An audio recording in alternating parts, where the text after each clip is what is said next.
So the road to independence, let's talk about some dates here. Frequently with independence in the middle of APUSH period 3, they're talking mostly about 1763 to 1776 or 1783. 1783. That should be a date that's ingrained in your memory as an APUSHer. If you think you know what that is, go ahead and drop that into the chat. 1763. Why is that such an important date? Go ahead and type your answer in chat with here as a group. Meanwhile, the road to independence, when you're talking, America's birthday, July 4, 1776, could be considered the end of the road to independence, and 1783, that ends the Revolutionary War. The United States officially becomes country. Vicky says it's the end of the French and Indian War. Yes, the end of the 7 Years' War or French and Indian War, because Jasmine talks about the Proclamation Line of 1763. That's a huge deal. We'll get to that. Vicky talks about salutary neglect. That's also a big deal. Remember, salutary neglect, healthy, ignoring. It's the idea that Britain is not going to enforce navigation, not force mercantilism down the American colonists. It is, hey, Vicky, you're on fire tonight. Nice job. Pontiac's Rebellion, 17. There's a lot of huge events that happen all in that 1 year, so that's definitely one to know. It's not maybe as famous as July 4, 1776, but for APUSHers, it's really worth it. 1760 Rebellion, where the Native Americans go, hey, we still have some guns and ammunition left over from the French. All these British settlers, let's go ahead and get them as soon as we possibly can. So that's Pontiac's Rebellion. It's related to the end of this, and of course that's related to salutary neglect and how it ends. So yes, it's a good date to be aware of. And then, as I mentioned earlier, 1776, the Declaration of Independence. So therefore, America's birth, or 3, with the Treaty of Paris, since that establishes our independence from Great Britain via the Treaty of Paris that says, yep, American colonists will give you your independence, you win the war. A couple other big things. Chronology. This is a period AP, it's really, really dense. There's a lot of dates you need to know, and there's a lot of big events happening almost every year. Now, if you're used to period 1 and 2, where things happen every decade or so, you're like, Columbus, and then what is there, like James a little bit? This is the part of history where it really starts to get specific, and it's worth memorizing some dates. That being said, I'm going to give you tricks and tips that I think will make it actually useful for you, so you don't just have to memorize a ton of dates out of nowhere. My suggestion to you is that you focus more on chronology rather than dates. You need to know what causes what. I've done other videos that you perhaps have seen on historical thinking skills. Causation is one of them, as is change and continuity over time. You got to know what it's like to say this goes first and it causes something else, or this happens and then the effects are something else. So that would be a good way to structure your studying as you go forward. So chronology, in my mind, is a little bit more important than dates. I'll give you some examples in just a little bit. And we're going to be talking about some key events, especially when it comes to the road to independence and Great Britain and things like that. So let's talk some dates. Again, 1763, as you folks already know, end of the 7 Years' War, end of the French and Indian War, Proclamation Line of 1763, end of salutary neglect, Pontiac's Rebellion, it's all that good stuff. And we have ourselves 1776. That's going to be when America declares independence. It's going to be perhaps the start of the Revolutionary War, although that's, of course, debatable. So let me just add a couple of things here. So 7 Years' War ends at the beginning here. The end is the Declaration of Independence. But in between, there's a bunch of events that happen, and we're going to talk about some of those and why they're important. Let me give you an example of chronology and why I think that's important. In 1765, there's the Stamp Act, which is an important act. It's the first direct tax on the colonies. And then, of course, there's the Boston Tea Party that happens later. There's a bunch of acts that happen in between, but the Stamp Act is the first one, and the Boston Tea Party is the one that really takes it up a notch because, well, the Tea Act happens, then you have the Boston Tea Party, and then what does the Boston Tea Party cause? What act, this is a good question for you to answer in the chat, what act does the Boston Tea Party cause the British to pass to punish the Port of Boston for their acts during the Boston Tea Party? The Americans call it one thing. The British call it another. I think, Vicky, you've got it. The American colonists call it the Intolerable Acts. They cannot bear it. British people call them the Coercive Acts. They're the ones to bring the colonists back in line. So if you know that, then you know that they have to come after each other. Again, Boston Tea Party, probably not worth memorizing that it's in 1773, but it absolutely is worth it to know the chronology, to know that that has to come before the Intolerable Acts, because it causes the intolerable acts. So just to give you a couple examples of how that all works. Look, then document analysis. Before we jump into some of these really important documents, let's talk about how we do document analysis in APUSH. So there's a handy dandy acronym to use. Some people use different ones. That's okay if your teacher uses a different one, and that's okay if other people have taught you different ones. Totally fine. But let's go into this one. The one that I use with my students is going to be HIPPO. And so we have HIPPO, but notice the O is a little bit different here. Have you used this acronym before? Have you used a different one? Go ahead and throw something in the chat. If you've used a different one, I've heard of HAPPY. I've heard of other ones before, HIPPY, HIPPO. If you use HIPPO, go ahead and drop what document analysis tool you've used before. Vicky's just used the HIP. Yep, that's perfectly fine too. The O is kind of a weird outside thing anyway. So the O stands for outside evidence, and we'll get to that in just a second. Keep in mind that they will give you these categories of deeper analysis on your actual exam instructions. So let me back up a second and just talk about big picture here. Why do you need to know HIPPO? Well, this is going to be how you get an additional point on the document-based question, or the DBQ. That is a part that's worth a big chunk of your grade for the AP exam. It's worth the largest percentage out of the writing. And by itself, it's worth 7 points, but those 7 points are weighted very heavily. So it's definitely worth doing really well on. And one of those points is, can you do deeper analysis of documents? Besides that, these document analysis tools are useful, honestly, I think, in your everyday life when it comes to analyzing news sources, when it comes to analyzing things that you're reading, and nonfiction texts in general. But it's also useful for some of the multiple choice and some of the short answer. Anything that involves documents, primary sources, this is going to be slightly helpful. So they're going to give you these categories, but to have these categories memorized in sort of an acrostic fashion is not necessarily a bad idea, because that way you can focus your exam. So let's talk about what these are. H stands for historical context. This is what's going on at the time. And remember, as a bit of a caveat here, all of these cannot just be discrete random facts. You always want to ask yourself, pretty much in any writing scenario, so what, who cares? You want to talk about why it's relevant. So you shouldn't just say, this was written during the time of the American Revolution. Guess I'm done, right? You have to say, why is it worth my time to let you know this additional information? How does it impact the document itself? That's one way to go. Next one, the I stands for intended audience of author. Who are they talking to, and why does that matter? Then there's two P's, and in no particular order, you have point of view of the author, what's their perspective, their bias, what sort of opinion are they bringing to this, and then the last P, the purpose of the author, why did they write this? And if you're thinking, that sounds a whole lot like the intended audience. Indeed it is. I'm an AP US History grader or reader, so I grade these essays and exams in June after you're finished reading them. So first of all, please use good handwriting. It's very helpful to us. But secondly, one of the things that I've taken away from those readings and that I constantly tell my students is you have to include that so what, who cares? And in my mind, if you're going to be thinking about HIPP, you have to do the IPP together. So we'll talk about outside evidence in just a second. But the IPP, there's a bit of an overlap here. You shouldn't just say the author is writing to colonists. That's not that helpful. It doesn't really tell me this, so what, who cares? If you say the author is writing to the colonists in order to persuade them of the righteousness of the patriot cause, now you're talking something. You're getting a good answer. And notice how you kind of said he's writing to the colonists, intended audience, because he wants to convince them of the righteousness, purpose, of the patriot cause. And the author is then a patriot, so you're kind of talking about his point of view too.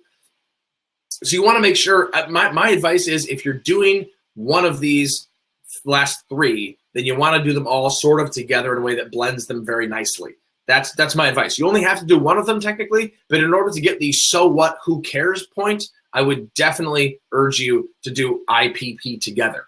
Lastly, there's the O, that's outside evidence. This is not related to the document historical analysis point that you get on the DBQ, but the DBQ also does have the point of outside evidence where you have to bring in additional pieces of factual information, vocab words, things you've memorized that are not explicitly in the documents. And sometimes the documents can help to spur your thoughts and remind you of other things that you perhaps have studied before. And so it's a good idea to think, the Declaration of Independence, that reminds me of John Hancock, who signed that. or that reminds me of the Continental Congress that wrote that, or something like that. So be thinking about outside evidence as you go. I want to make sure I pause really quick for any quick questions here. I don't know exactly where everyone else is, but if you have any questions about HIP, about what this means, let's talk about that quick before we go forward. So I want to give you a chance to ask questions in the chat down below, either of those. While we're waiting for any questions to pop up, just a couple of quick reminders and recaps here. So we're going to be looking at some primary sources that are leading up to the American Revolution. These are going to be important primary sources, some of which you may have already read for your class, some of which you may see on an exam. It just depends. But these are all important ones that I've tried to excerpt to be able to make it readable in this sort of scenario. And remember, they're not going to have you read pages and pages and pages on the actual exam. So we're going to try to mimic that a little bit and talk about some reading strategies. And we're going to be able to hip them as well to get you guys prepared, and you girls prepared too, for the DBQ. So doesn't seem we have any questions right now. Fantastic. Glad you folks are doing well. So let's dive into our first document. First sample document is the Navigation Enforcement Act of 1696. Now, this might seem like a strange place to begin with the road to the revolution, but remember, there was this economic system called mercantilism, or mercantilism, depending on how you want to pronounce this, and this was the economic system that Britain was putting over its colonies that said, hey, colonies, you exist for the benefit of the mother country, Great Britain. You provide us raw materials, we provide you with finished goods, and therefore the mother country benefits at the expense of the colonies. Well, the colonists obviously didn't like that, and so they're going to be doing a little bit of smuggling, a little bit of widespread but sort of not really coordinated resistance, often looks like smuggling, but sometimes it's doing things themselves and not importing things from Great Britain. And so in order to enforce these acts, enforce the mercantilism that the colonists weren't doing, they passed these things called the Navigation Enforcement Act.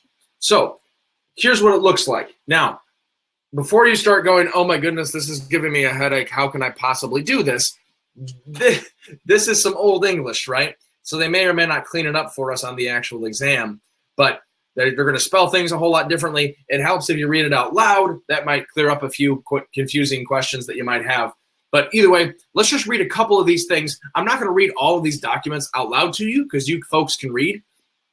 But I do want to point out a couple strategies and ways that you should, and things you should be looking at when you're looking at these documents. So let's take a look. So this says, no goods or merchandises whatsoever shall be imported into or exported out of any colony or plantation to His Majesty in Asia, Africa, or America, belonging or in his possession, shall be laden in or carried from any port, blah, blah, blah, blah, blah, no trading, but what is or shall be of the built of England or of the built of Ireland or of the said colonies or plantations and wholly owned by the people thereof. AKA, you can't do any trading unless it's on a British vessel that's owned by a British person or British colonists or a person from Ireland. Either way, the United Kingdom and its domains. No trading with the Dutch, no trading with the French. All ships coming or going out of the said plantations and loading and unloading of any goods shall be subject and liable to the same rules, visitations, searches, penalties, and forfeitures by the Act of Parliament, and violators will be tried in admiralty courts, etc. So paragraph 1 says, hey, you got to trade with British people.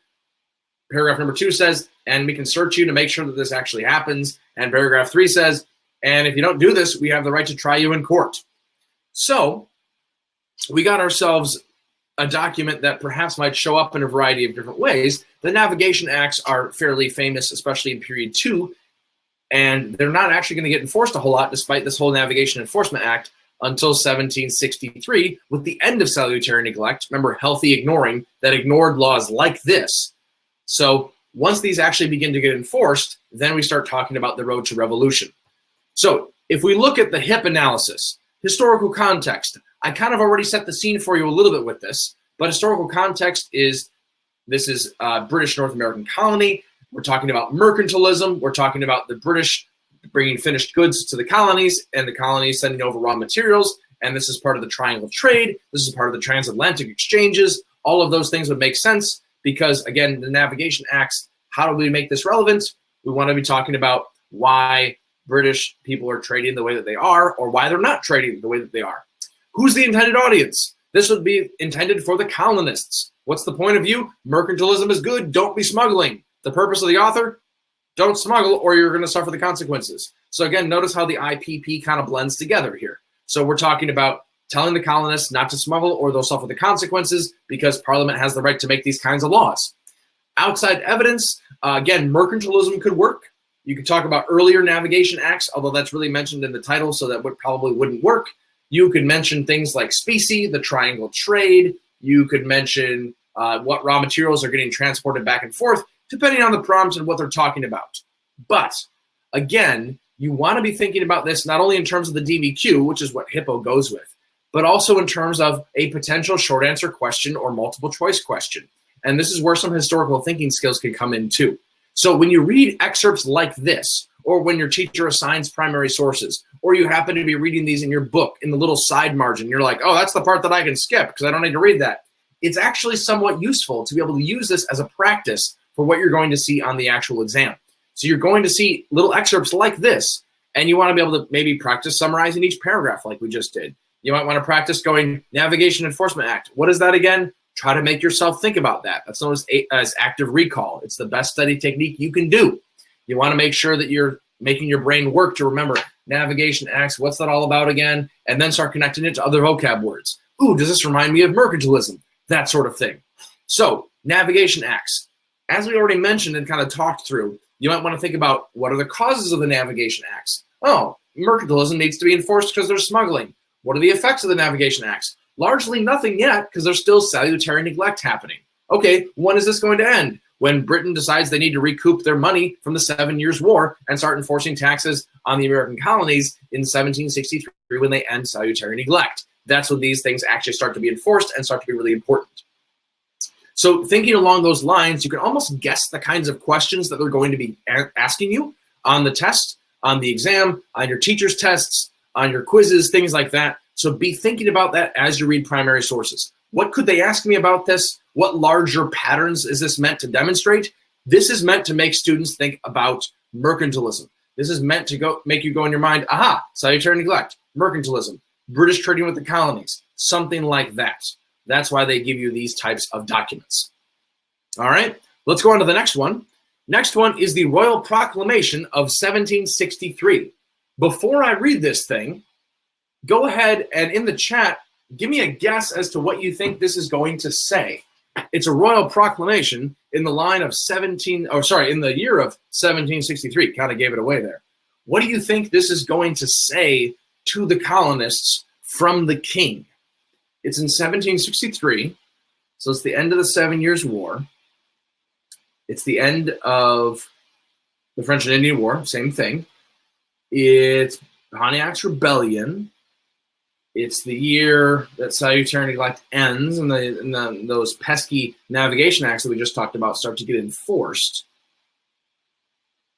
And Jasmine and Vicky come through again. Yes, this proclamation says that the colonists cannot cross the Appalachian Mountains because they don't want them to have conflicts with the Native Americans. So it's limiting where the colonists can settle based on the Appalachian Mountains. Remember those Appalachian Mountains along the eastern seaboard, basically your western border of the typical 13 colonies.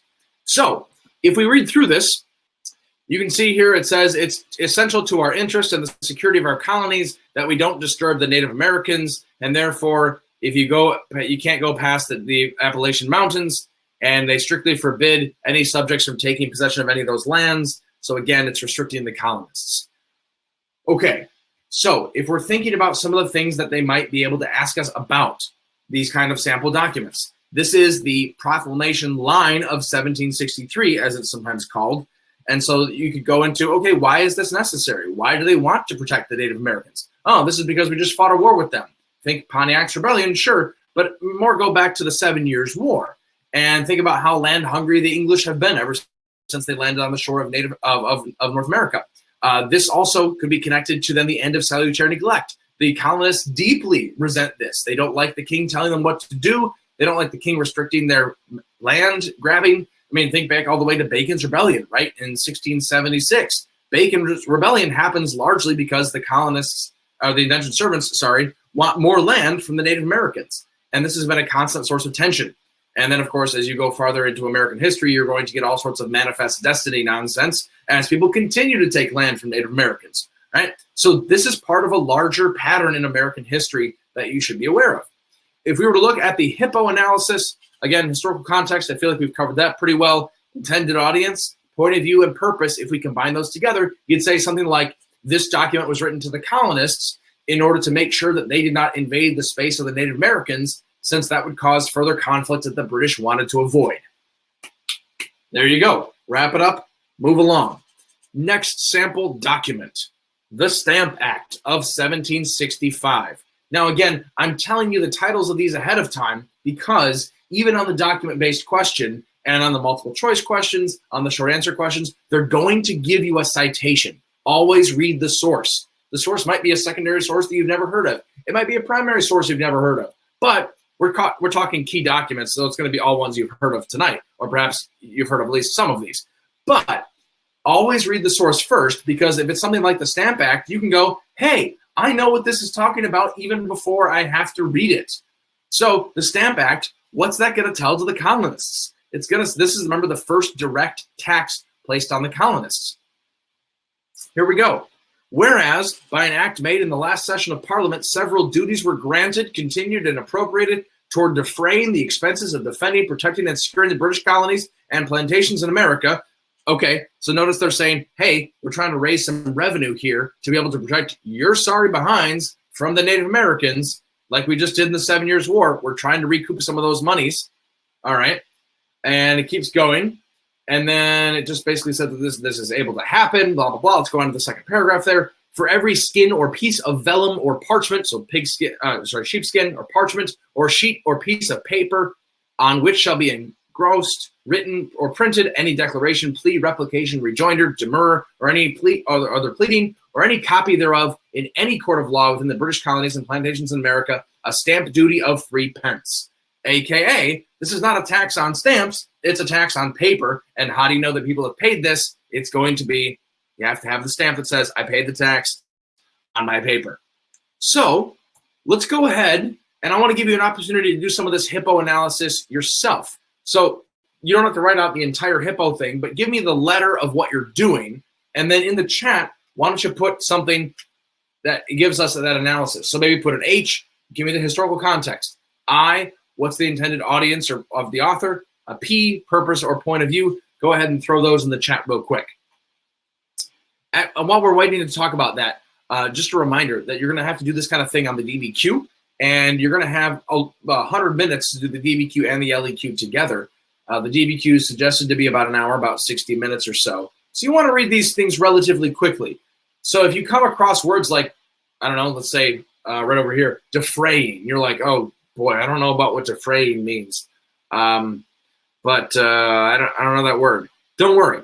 First of all, you might know what the Stamp Act is. Secondly, pay attention to the larger document itself. I always tell my students the beginning and the end of the document is probably the most important. They cut it off there for a reason. They're not giving you the entire Stamp Act. They're giving you an excerpt. Why are they giving you this excerpt? Notice the last thing that it says here is a stamp duty of 3 pence. They got to mention the stamp duty. All right. So let's see. Looks like we don't have anything in the chat yet. That's okay. Maybe it's taking you a while to chat. Maybe you're just like, I don't feel like chatting tonight. Vicky's got the historical context. Britain is emerging from the French and Indian War and in great debt. They look west and say, we have colonies and we can collect a tax from them. You can almost see the Mr. Smithers from The Simpsons, like, excellent, right? I'd like to collect my taxes. Yes, absolutely. This is going to play a big role, by the way, in Britain being able to industrialize what are called their ghost acres. The colonies are able to provide lots of space for Britain to not run out of lumber or coal or other such things. Yeah, that's a good historical context, Vicky. Sounds good. And remember, this is not just out of nowhere. You made it relevant, right? This is not just historical context. It's around the time of 7 Years' War, and 7 Years' War is happening. Great. It's also saying, hey, 7 Years' War means that they're in great debt, which is a fantastic thing to mention, and then they want to tax the colonists. Fantastic. Sounds good. All righty. Let's go on to another one. And notice we're going in order here. The Virginia Resolves. This is a statement put out by the Virginia House of Burgesses. And let's take a look at this. Now, again, you folks can read. If you'd like to read the whole thing, feel free. But I'll just kind of summarize what it looks like here. Again, remember that you want to make sure you're paying attention to why are they giving me this excerpt, and maybe 1 or 2 things per paragraph here. So, First paragraph says, Parliament's passed some duties recently and laying taxes on us. Second paragraph, hey, we have rights as Englishmen, and I'm not sure that this whole Stamp Act thing is in accordance with our rights as Englishmen. The two don't necessarily work together. And paragraph 3, we have been able to govern ourselves for a long time. We haven't had this happen before. Paragraph 4, we can tax ourselves, but Parliament should not be taxing us. It's destroying British and American freedom. So again, there's this nice continuity of talking about the rights of Englishmen. We're talking here maybe some John Locke consent of the governed ideas from the Enlightenment. Ooh, that sounds like historical context to me, does it not? Yes. So again, you folks are probably familiar with HIPPO enough by now to be able to do some of this. Historical context, this is in direct response to the Stamp Act. They're saying, hey, I don't think the Stamp Act is very fair, and we haven't had this before, and we don't necessarily like it. And they're saying we want to be able to tax ourselves, but not have Great Britain do the taxation via Parliament. Intended audience, this is written to Parliament, to the King. Purpose, point of view, they say that Britain should not be taxing the American colonists directly, and that instead the British colonies should be able to tax themselves, but shouldn't have this external pressure. All right. Outside evidence that we can talk about, you might be able to talk about some other people from Virginia, other problems that are Virginia House of Burgesses, like I mentioned earlier. That's their legislative assembly. That might be a good one to mention. But either way, there's your HIPPO. This one right here might be one that's in your textbook. It is widely reprinted, partly because it's a picture that's in the public domain, so it's a little bit easier to do. This is the Bloody Massacre perpetrated in King Street, Boston, 1770, published by Paul Revere. Yes, that Paul Revere, the Midnight Ride guy. And this is going to be the Boston Massacre, so-called. Now, if we look at this, take some time to look at it. Notice it says Bloody Massacre in the upper left-hand corner. We got the redcoats in the bottom right-hand corner. We got some colonists who are getting shot at, dying, right? And then there's a whole poem underneath that talks about this whole thing, and then it's published in 1770 by Paul Revere. So sometimes documents aren't necessarily going to be textual. They could be visual. They could be pictures. They could be graphs. They could be charts. Now, if it's a graph or a chart that was created by the College Board, you obviously can't talk about the intended audience. We're like, this was made for AP students who are taking this exam. Well, yeah, that's true. Your best bet when it's some sort of graphic, or some sort of pie chart or line chart or map that was created for the exam, your best bet is probably historical context. What's going on during the events that are depicted in there. But this one is a primary source, right? It was created at the time. It was created by eyewitnesses, or perhaps at least people who were contemporaries alive at the same time. So, historical context of the Boston Massacre.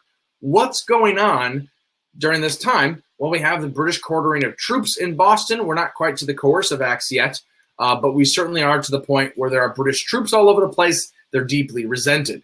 Intended audience. This is a piece of propaganda. I would probably mention that somewhere. It's a piece of propaganda designed to turn the colonists against the British and to support people like Paul Revere, who, like Sam Adams, is a bit more of a radical. This is a piece of propaganda that's not historically accurate. It's designed to rile people up. This definitely looks like the British are firing intentionally on some helpless American colonists. Purpose and point of view, we've kind of already touched on those. Again, notice the overlap with the IPP. Intended audience is colonists. The purpose is to convince them that the British are terrible and that they should do something about the Boston Massacre. Perhaps that the soldiers should be convicted. Perhaps that we need to be thinking more about this quartering of British troops everywhere. Something like that. Either way, you got yourself the HIPPO, and that's kind of how it works. Historical context, intended audience, purpose, point of view. Couple more important ones. Notice we're working our way down this timeline again, and I'm just giving you some important documents that you should be slightly familiar with, and I'm also trying to give you some important reading strategies as you go.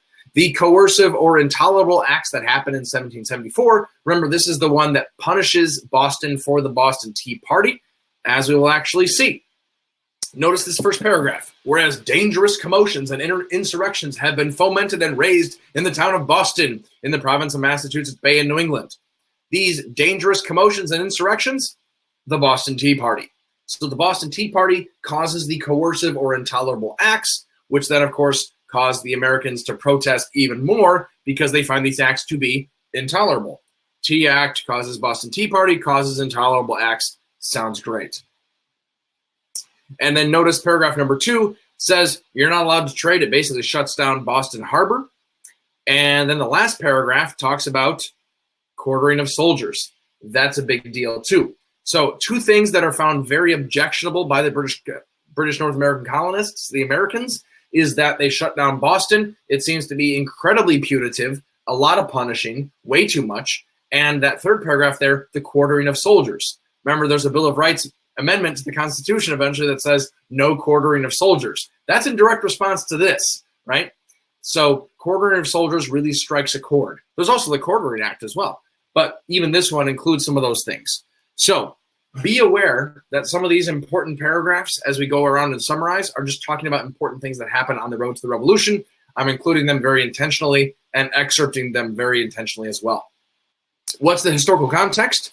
In the midst of the end of salutary neglect, Britain decides to pass things like the Tea Act. The colonists don't like it. They have the Boston Tea Party. Britain tries to crack down to show that they indeed do have authority here. Sounds good. And then you also have the intended audience. Is this meant for the British public?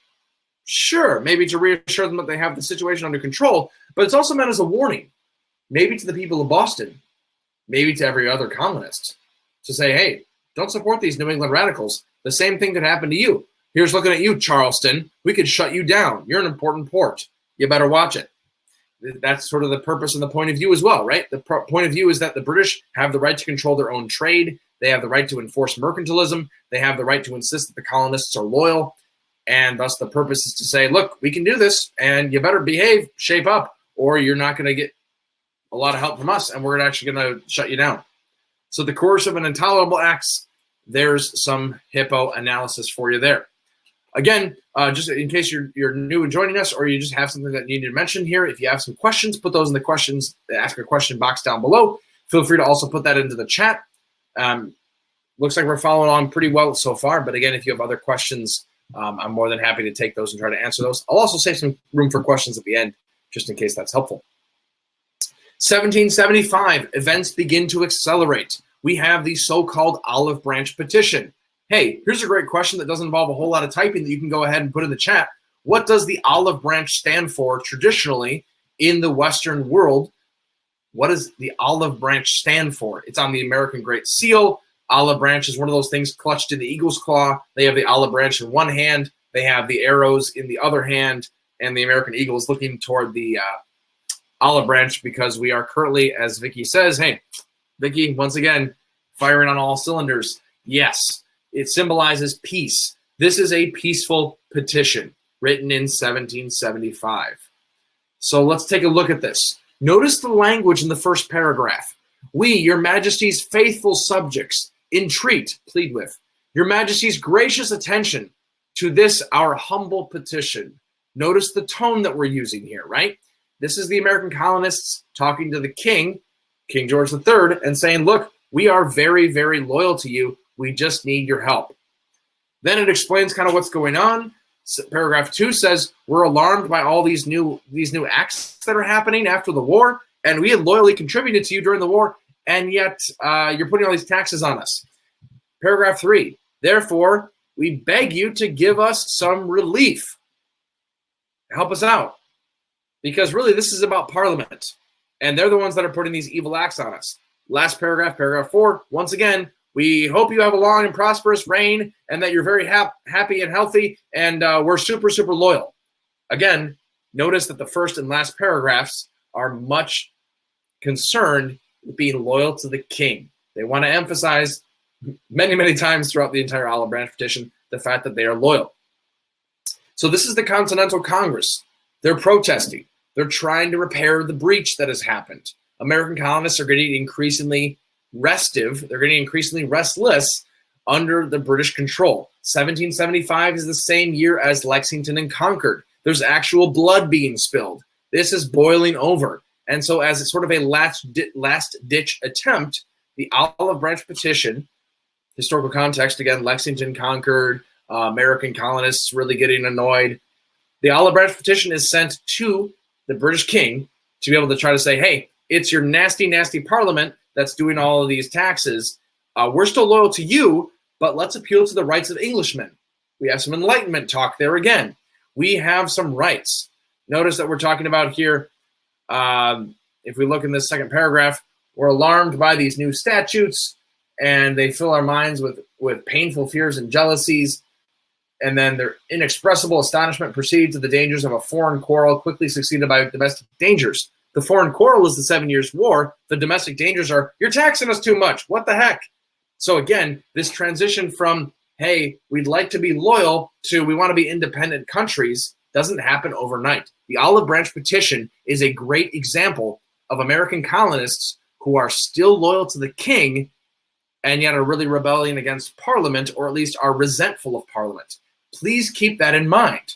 You want to make sure that you're keeping in mind that the American colonists are not monolithic during this time, right? It's not just that everyone's a patriot or everyone is a loyalist. This is getting kind of gray. It's getting kind of mixed. John Adams famously says about a third of the colonists are loyalists, a third are patriots, and a third just don't care, just don't burn down my house, please, leave my farm alone.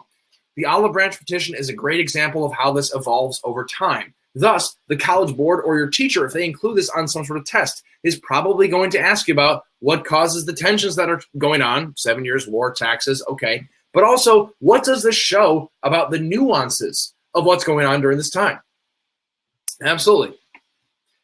So, Olive Branch Petition, one example. The next year, 1776, that's a big one. I don't want to go on to the next slide and spoil it, so help me out. In the chat, what big documents, there are multiple right answers here, are going to be written in 1776? Go ahead and drop it in the chat if you can think of one.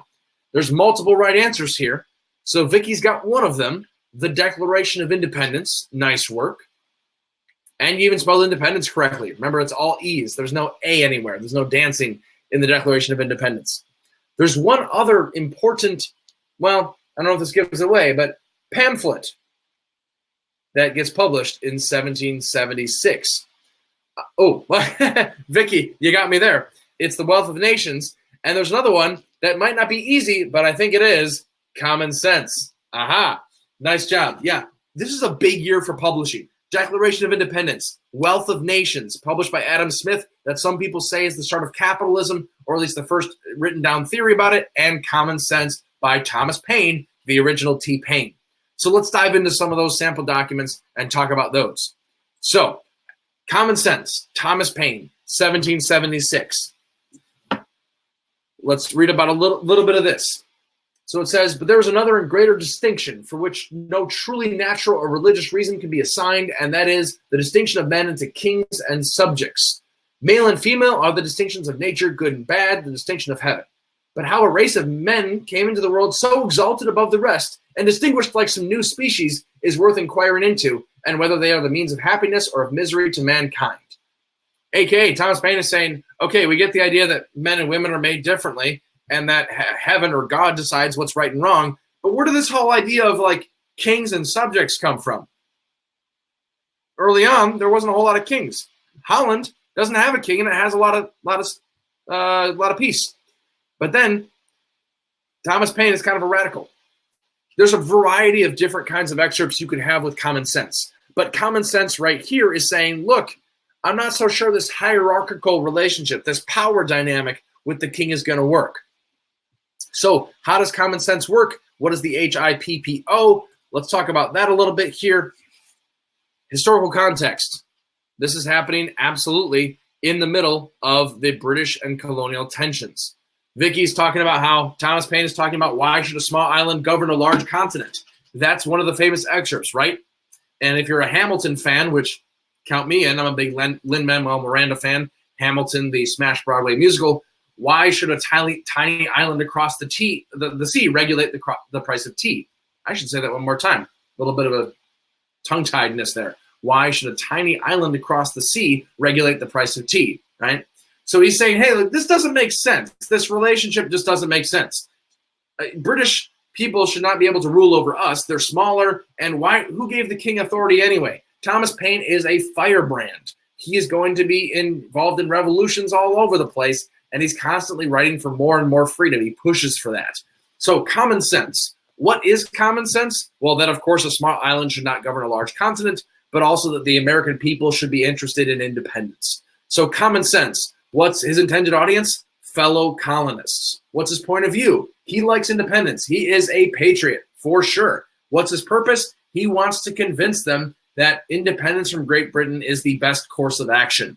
Blood has already been spilled at Lexington and Concord. The king has already rejected the Olive Branch Petition, but common sense is going to be an important document that argues for that. So again, keeping in mind historical context, you can probably go to causes and effects, keeping in mind that this is another example of evolving colonialist point of view. The Olive Branch Petition says, yeah, we're still loyal to you, king, even though we don't like Parliament. This says, nah, this is not going to work anymore. Obviously different authors, but again, the popularity of common sense, the fact that it sells so well, goes to show that the American colonists are going to be changing in some of their views, even in the course of just 1 year. So that's common sense. There's all sorts of wonderful puns to be made about that, by the way, too, right? Like, the answer to this question is not really easy, but it is common sense. So, go ahead and use that. I love puns in my classroom. And as Vicki already said, we have the Declaration of Independence in 1776, originally published on July 2, which John Adams said, oh, that's going to go down in history, July 2. And then everyone celebrates it on July 4 a couple days later when other copies came out and it got proclaimed other places. That's totally fine. But 1776, America's birthday. That's why we have the 4th of July. It's why we have fireworks. And this is a big deal. This is America's birthday, per se. So, the famous couple of first opening paragraphs here. The first one says, hey, when it becomes necessary because of, laws of nature, just, again, common sense, when it becomes necessary for somebody to rebel, to dissolve the bands of government, then it's a good idea to be able to tell people why. So the first paragraph just says, hey, when it becomes necessary to rebel against a country or a government, you got to tell other people why you're doing this. And then the most famous words of all, we hold these truths to be self-evident, that all men are created equal, and that they are endowed by their Creator with certain unalienable rights, that among these are life, liberty, and the pursuit of happiness. That to secure these rights, governments are instituted among men, deriving their just powers from the consent of the governed, and that whenever any form of government becomes destructive of these ends, it is the right of the people to alter it or to abolish it, and to institute a new government.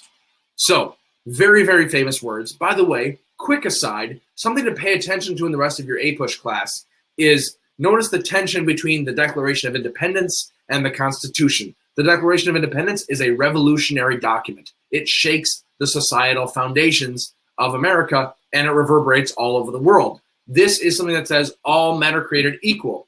Obviously, that does not include women, and it does not include slaves at this point, but you will constantly see minority groups, majority groups in the case of women, and other people that are on the margins of society appealing to this document saying, we have rights. This is an aspirational document, perhaps even more so than people like Thomas Jefferson who wrote it would necessarily have thought. So it's an aspirational document, it's a revolutionary document, whereas the Constitution, as you perhaps have studied already, or perhaps will study later, when you hear there's a stream coming up about the important documents of the early republic, that's going to include the Declaration of Independence.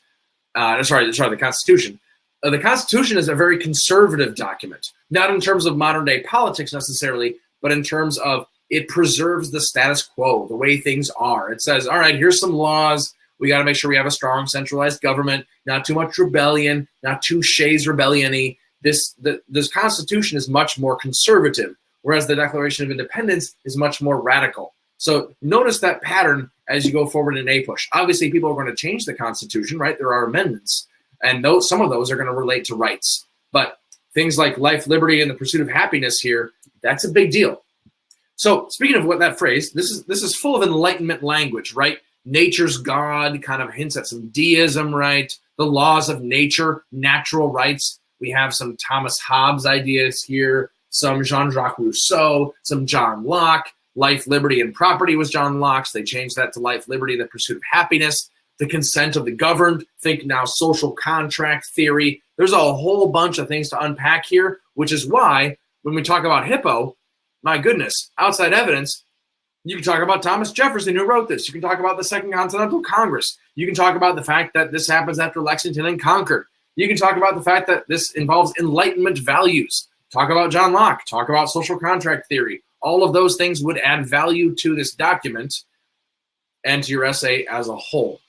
By the way, one thing while I'm thinking about this, there is some discussion and some disagreement, but just in terms of my advice to you, if you're using outside evidence that ties in directly to the document, then it might be considered historical context rather than outside evidence in your entire DBQ. If you can, think of outside evidence that's not necessarily connected to any document at all, and then use that following the ACE formula, right? You want to define it, you want to explain it, you want to connect it back to the prompt, to your thesis. Do that separately. So if you want to mention Enlightenment values, awesome, but don't necessarily directly tie that into the Declaration of Independence. Otherwise, it could be considered historical context when you intend it to be outside evidence. Just a little bit of a hint there. Intended audience. The Declaration of Independence is written to fellow colonists, to the British, but also to the whole world. Notice that first paragraph. When you want to rebel, you got to explain to other people why you're doing it. So there you go. The rest of the world. Intended audience could be anybody, but it might be a good idea to explain why, and this is where the other two P's come in. What's the purpose? To explain to people why and perhaps get them to support the American colonists, or to be able to talk to Britain, to be able to let them to let us go, perhaps right away, or to convince fellow colonists that the Patriots are a group of people that you want to support. So point of view, purpose, intended audience, all kind of wrapped together as we've already mentioned. The Articles of Confederation. The Articles of Confederation, passed in 1777, set up the first American government. As a reminder, this is the government with the 13 states that sets 13 colonies and 13 states that sets up our first government. And it doesn't do a whole lot. It's a firm league of friendship, as we'll see in here. It's not very strong. It does get a few things done. But a couple of key paragraphs in the Articles of Confederation. It is a firm league of friendship, the said states. Why are they doing this? For the common defense, the security of their liberties, their mutual and general welfare, binding themselves to assist each other against all force offered to or attacks made upon them, aka we're getting together to be able to do this American Revolution thing. Notice the second paragraph.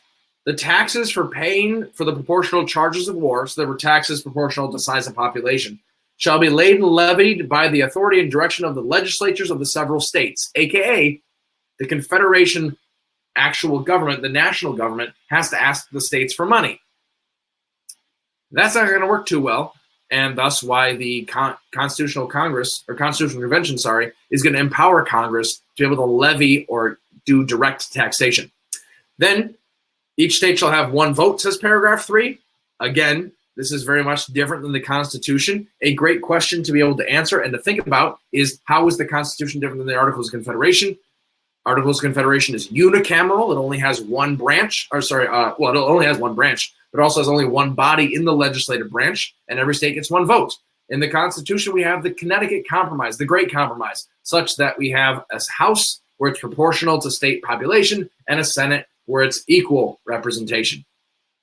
So that's one possible connection there. And then lastly, the last paragraph, this union shall be perpetual, and that no alterations shall be agreed to unless it is confirmed by the legislatures of every state. Folks, amendments have to be unanimous, so no surprise, none of them are ever passed. So the Articles of Confederation gives you a really good opportunity to do some compare and contrast between this and the Constitution. Let's also talk about the HIPPO analysis. So again, historical context, this is happening in the midst of the Revolutionary War. The states want to be able to band together for mutual defense. That makes a lot of sense. Intended audience, I would say they're talking to fellow colonists, right? They're wanting to explain to them how the government's going to work, and they're also talking to fellow politicians so they know what frame of government they're going to use going forward. Sounds good. Purpose and point of view, again, same thing. They think that centralized power is rather scary, so they're going to keep it fairly decentralized. And then the purpose of the author, to explain how the government's going to work, to make sure that it works going forward. Articles of Confederation accomplishes two things. It gets us to the war, and it passes the Northwest Ordinance, which we're going to get to after we talk about this Treaty of Paris. Treaty of Paris is what ends the Revolutionary War. This is in 1783, 2 years after Yorktown. And notice Article 1, this says, His Britannic Majesty, in other words, the King of England, acknowledges the said United States to be free, sovereign, and independent states. Woo! Birthday for the United States. And he treats with them as such. Okay? And then Article 5, Congress, as in the ruling people from the Articles of Confederation, who are ruling the American colonies right now, the American states, a free country, that they shall earnestly recommend it to the legislatures of the respective states. Again, notice that distrust of centralized power. We're going to ask the states to provide for the restitution of all estates, rights, and properties which have been confiscated belonging to real British subjects.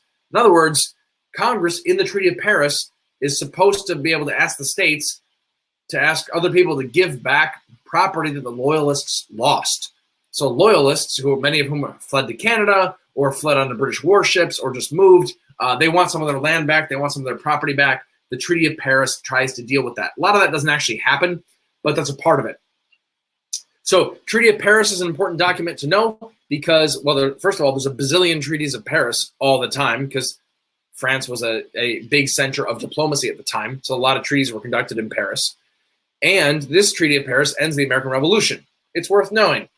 They might be able to talk about some of the causes. What happens? Why do the American colonists win? Why do they get recognition by the English? Then you can mention the French help. You can mention the American women who really helped on the home front, the tenacity of the Patriots, the leadership of George Washington, things like that that are going to lead to American victory. So again, think cause and effect as you go. If we're talking about historical context, it's the Americans winning the Revolutionary War, or at least the British people not wanting to fight against the Spanish and the French and the American colonists. Intended audience, this is meant for everybody on both sides of the Atlantic to tell them to stop fighting. The purpose and point of view, the point of view is kind of both, but notice it's both the British and the Americans. But notice the purpose is to be able to promote peace and also promote the property sharing, sort of going back to the Loyalists. We're trying to establish sort of the status quo the way it was before the war. All right, couple more for you, and then we'll be all set. The Northwest Ordinance of 1787. Again, this is one of the few accomplishments of the Articles government. The Articles of Confederation sets up the Northwest Ordinance, which is all about land to the north and west of Virginia, since that's where everything happens in American colonial history. A little bit of sarcasm there. This is the Ohio River Valley. So what does it do? Well, first of all, first paragraph, religion, morality, and knowledge being necessary to good government and the happiness of mankind, schools and all means of education shall forever be encouraged. It talks about the importance of education. In fact, it even sets aside certain pieces of land for schools as it divides up what will eventually become the states of Ohio, Indiana, Michigan, Wisconsin, Illinois, and a little bit of other places as well. So got to make sure that education happens. And then you need to make sure that these are eventually going to turn into states, but they need to have a Republican form of government. By the way, that's small r Republican, meaning representative democracy, right? It's a republic. And then lastly, there shall be neither slavery nor involuntary servitude in the said territory, although there is still a fugitive slave clause like there is in the Constitution. So this is, again, recognizing the reality of gradual emancipation up north and the lack of usable land in the Northwest Territories for labor-intensive cash crops.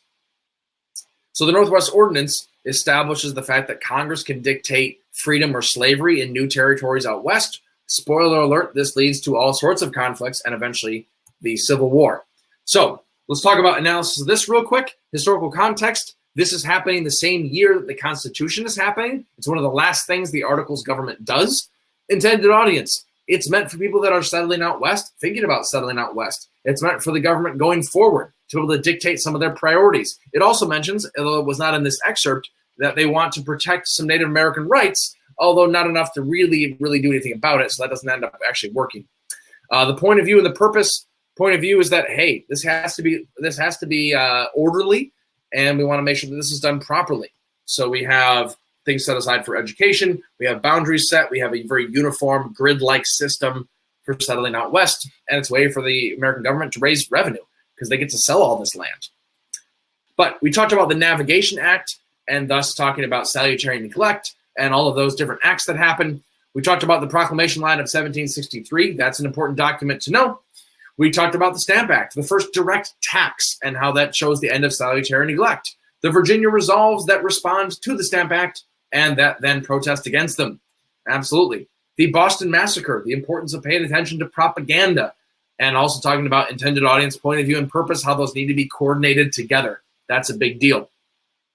The coercive or intolerable acts that respond to the Boston Tea Party, that responded to the Tea Act, and how that closes down Boston. It leads to a confrontation in Lexington and Concord. The Olive Branch Petition says, hey, we're still loyal to the king, even if we don't necessarily like Parliament. This gets rejected, though, and it leads us further and further down the road toward violence and toward the Americans splitting and shooting at the British even more. We have Thomas Paine's Common Sense. That's an important document to know because that tries to convince Americans that it's okay to rebel, and it's a huge, huge bestseller. Big deal.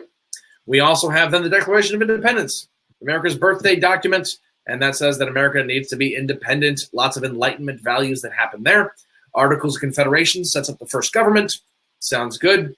It's a little bit weak, but then we replace it later with the Constitution that happens in 1787. Treaty of Paris, 1783. This is going to end the Revolutionary War, make sure the United States is free and independent, and even the British king is going to acknowledge that in here, so that sounds good. The Northwest Ordinance, the last accomplishment of the Articles of Confederation, happening the same year as the Constitution. Obviously, the Constitution could be a sample document. I think that belongs in the next stream where they talk about the documents of the early republic. So hopefully I gave you a good rundown of some of the sample documents that you might need to know as you look at period 3 in APUSH. A couple of quick reminders overall big picture before we wrap up entirely. Keep in mind, HIP. It's a good idea to memorize that acronym, although it's not completely necessary, just to be able to save yourself some cognitive space. The IPP, intended audience, purpose, and point of view, you kind of have to combine those if you want to do them well. Practice being able to summarize things. So look up primary sources. Look them up when they're in your book. Actually read them. Read them when your teacher assigns them. Look at some sample problems. Read those and be ready to analyze them. Pay attention, be able to summarize them even if you don't know every word, because documents show up all over APUSH and all over the AP US History exam itself. And then last but not least, chronology is important. So are dates. So learn some important dates and especially know the chronology. And I think folks should be okay. All right, that's all that I have for tonight. You folks have got this. You're fantastic. Thank you very much for tuning in. I hope you'll join us again soon. And best of luck with whatever APUSH brings to you soon.